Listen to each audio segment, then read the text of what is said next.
Okay, so we got the new CB300RL. Let's go ahead and get this thing into the bike, shall we? I'm going to start by taking off the seat, take off the tank, get that carburetor off of there. I had to take the spark plug out. You guys might not have to, unless you have a run leader.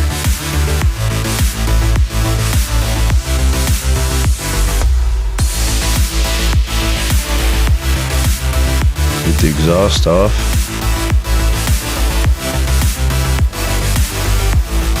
Get that clutch cable off. And get the mounts off on the front.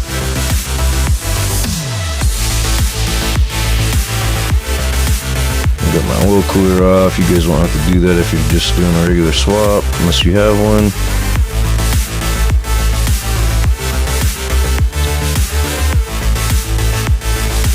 I started to take off the swing arm bolt right here. I should have just took it all the way out, but I didn't. You have to take it out.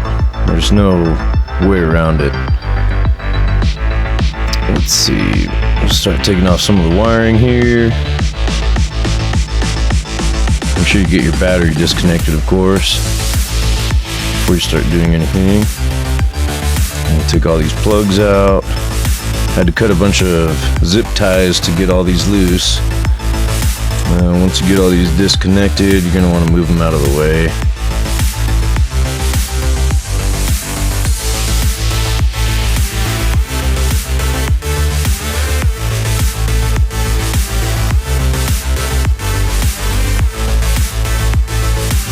This is where I figured out that I'm struggling because the swing arm bolt is still in.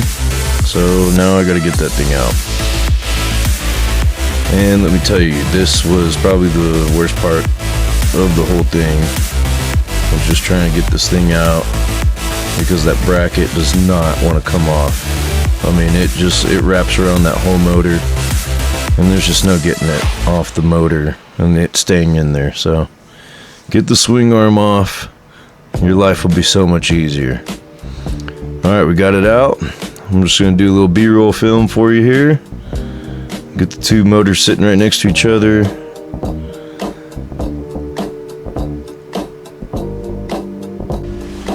Okay, so looking at the two motors side by side, they're nearly identical. Other than the heads, of course. Obviously, we got the 4-valve on the one and 2 valves on the other. Clearly, this is going to be way less of a pain adjusting the valves on the 4-valve.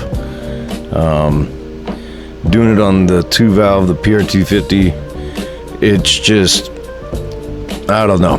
I hated doing it. It wasn't that bad, but it wasn't fun.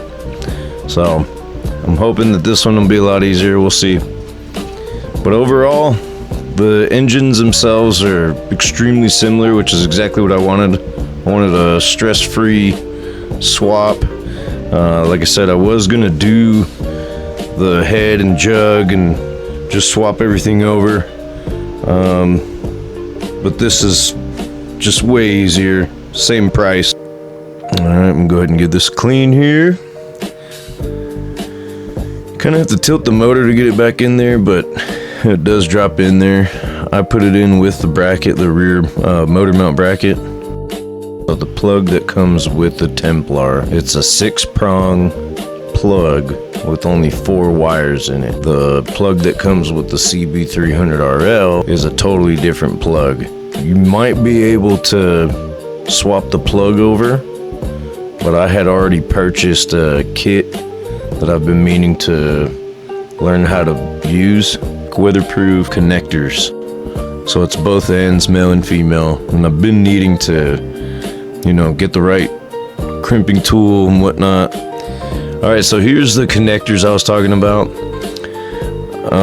This is why I told you I needed to get the correct crimping tool. This Mac Tools one, it failed me just like Mac Tools always does. But it didn't have the right crimpers, so I had to wait for the next day. Got some new ones.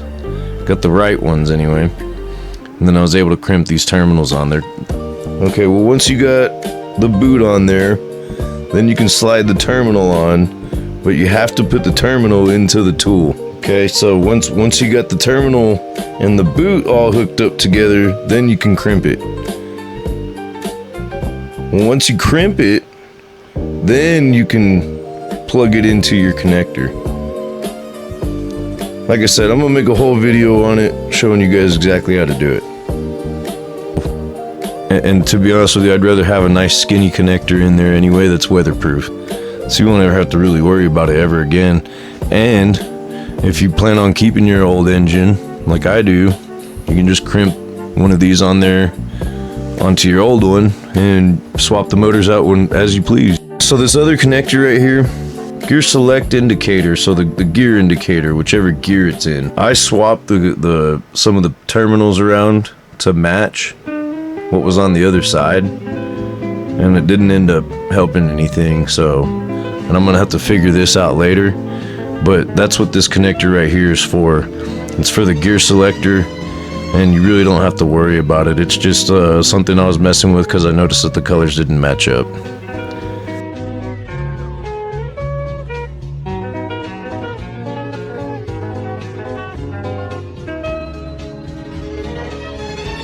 Okay, well, I went ahead and tried several different intakes to see what would match with what carb. So I basically just went through 4 or 5 different intakes that I thought might fit. Some of them fit, some of them didn't. The ones that did fit, I couldn't get an air filter on it. So the only way I could get it to fit was with the short boot, short, straight, flat boot, and then PWK with the cone-shaped filter. But that's it.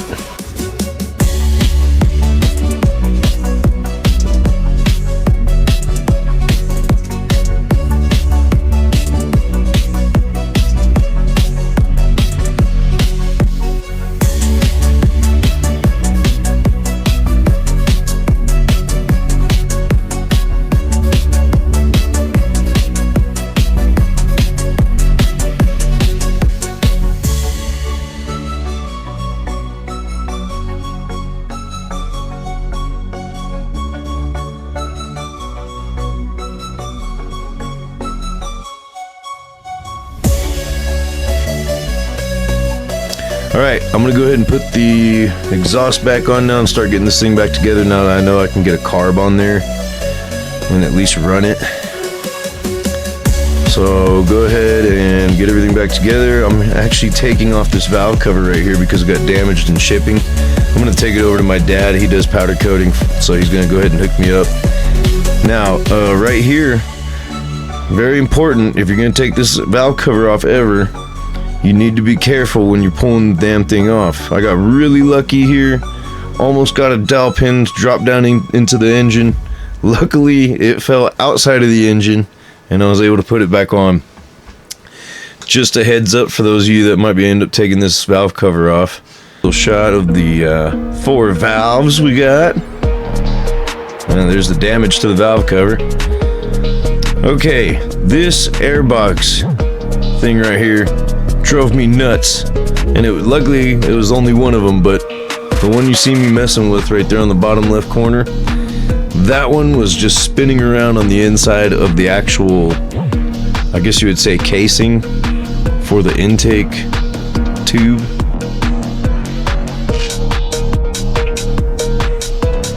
Here's the output shaft and the stock, or at least the one that comes with the CB300RL. This is the sprocket that comes with it. I'm taking it off of there because it's way out of alignment.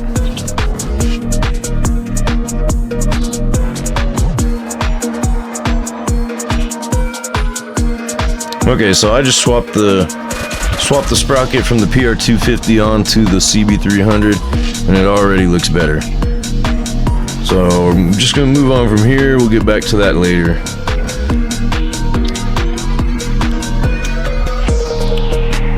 Alright, now back to the carb situation. So I went and found this intake tube, or boot, whatever you want to call it. PWK fits a lot better, at least gives me enough room to hopefully get a filter in there. So I found this little cone-shaped filter that came with PWK that I had purchased on Amazon before. which I'm glad I did, otherwise I wouldn't have any of this stuff. But yeah, look at that. Barely fits. I mean, it's gonna rub, but I can at least go ride it around and start getting this thing broken in. You know, so that's what we're gonna have to do. I'll probably just put like a piece of rubber on top of that intake so it doesn't rub into my frame. Now, special shout out to my dad for powder coating this valve cover for me. It came out beautiful.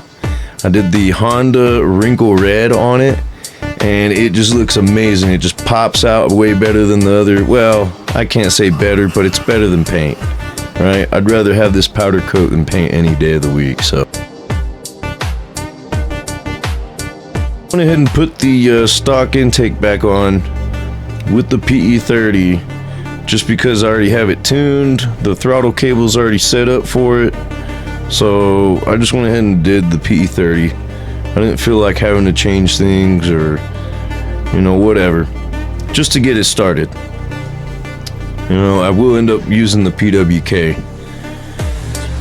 Okay, get the valve cover back on it.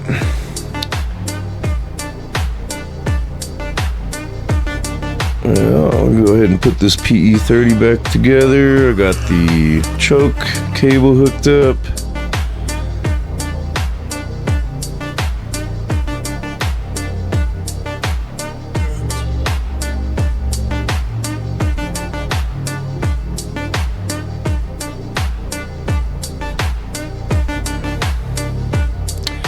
I went ahead and put my run leader temp sensor back on. Don't do that. Don't put it on this this thin spark plug. It just wants to go right through and mess it all up.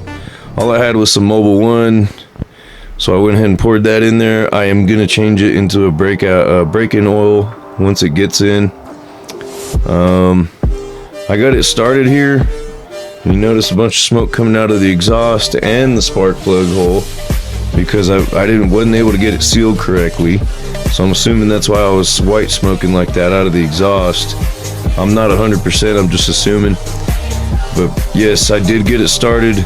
No audio though. I don't know what happened to my audio or why I didn't have audio or what, but for whatever reason I lost audio for this startup. I had to do a bunch of stuff, as you can see here. It's smoking out of the exhaust and through the spark plug because I couldn't get it sealed correctly.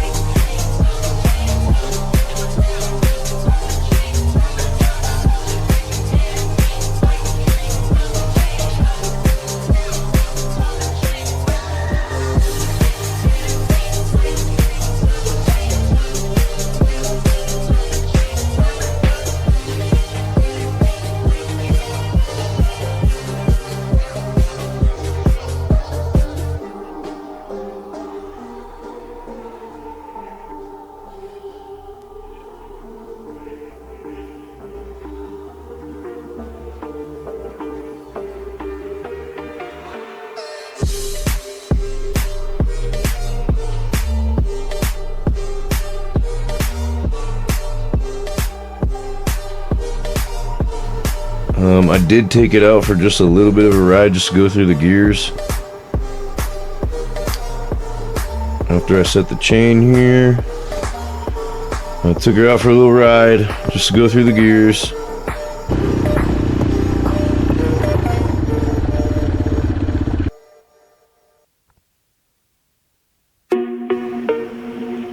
Special thanks to my dad for powder coating that muffler too, because that came out, that's gonna look good. Let's see. Okay, next day I went ahead and put my exhaust gasket back on. I took the run leader out, took that temp sensor out. Ugh, I poked a hole in the gasket, but luckily it's on where the seal is, so.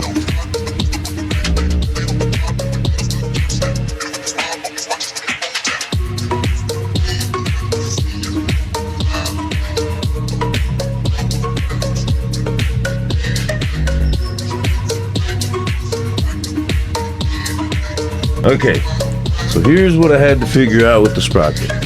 So I'm not gonna go changing no output shaft, but I went ahead and put the stock Templar X PR250 sprocket on there.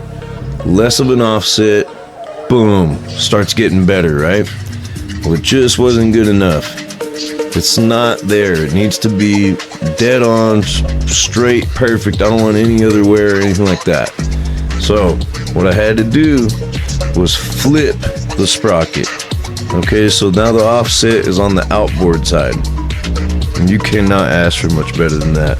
Now I don't have the chain tight right there, but you can tell it's pretty close. Alright, so moving on. Let me get this tightened up. And I'm going to start cleaning up the wires. Need to clean up the wires. Need to clean up the fuel lines. Okay. Now right here, you're going to see me take out this bolt. Whatever you do, unless you know what you're doing, don't take out this bolt. This bolt, it holds the chain guide, okay? If you take it off, you're going to have to do what I did and push the chain guide after you take the valve cover off, of course. Push it back to where this bolt will go through. I thought that it was just like a ground strap bolt. You know, I thought it was just a little short bolt, couple threads. And when you start taking it off, the threads are on the end. Okay, so this bolt doesn't have threads all the way to the end of the bolt. It's at the head of the bolt where you have your threads. So don't get confused and think this is some type of a ground strap bolt, because it's not. Okay. And this is where I started up for you guys. I know this isn't the first start, but it's what you guys get because I don't get any audio on the first one. Hey, but at least you get to watch it, right? I don't know. Whatever. So that's pretty much it, man. It's the end of that, boys. Thank you for watching.